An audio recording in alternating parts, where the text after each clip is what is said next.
Қазақстан мұсылмандары діни басқармасы сияқты әрбір мемлекеттің өзінің діни басқармасы бар. Осы жерде отырып біз Пакистан халқына, көрші Өзбекстан халқына, Қырғыз халқына біз фатуа шығарсақ, бұл орасан қате болады. Әр мемлекеттің өзінің ғалымдары бар. Ғалымдар ішкі жағдайды, сыртқы жағдайды барлығына жетік бақылап, содан кейін олар үкім шығару керек. Осы болып жатқан жағдайларменен шариғатымызды ұштастырып, мұсылмандарға не керек, не керек емес, ол жағдайды жақсылап тексеріп, фатуа шығарады.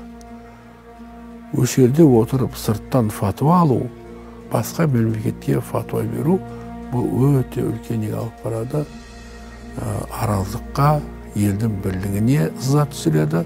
Радикалды жамаат деген бір ғана Қазақстан емес, әлемде бұл қауіп төндіріп тұрған нәрсе. Мысалға, мешітке кіреді, әминді дауыстап айтады. Имамның Ханафи, Малики мазхабында, Абу Ханифа мазхабында, Имам Малик мазхабында бұны іштен айту керек десе, сен Құран менен сүннаға қарсы шықтың деп, елдің арасында, мешіттің ішінде бүлік шығарады.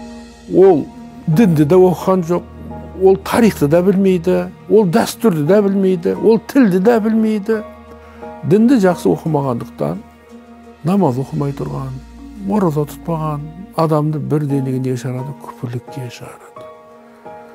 Абу Ханифа мазхабында уламаларымызда не дейді?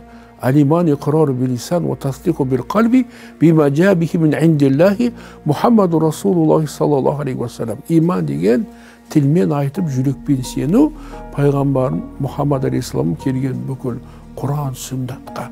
Осы адам, ол мұсылман. Әгер ол намаз оқымаса да, намаз оқымағанның бәрін күпірлікке шығару, ол өте үлкен қауіп нәрсе. Біреуді кәпір десе, шариғатта ол кәпір болмаса, ол айналып келіп, өзі діннен шығып қалады. Бұның барлығы бұл сауатсыздық пенен надандық. Артында тұрған осы елдің діннің дұшпандары бір.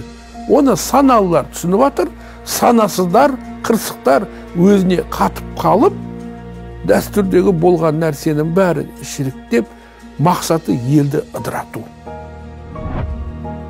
Дінімізде Құран-ы Кәрімде де Аллах Тағала бірігіңдер дейді, бөлініп кетпеңдер дейді.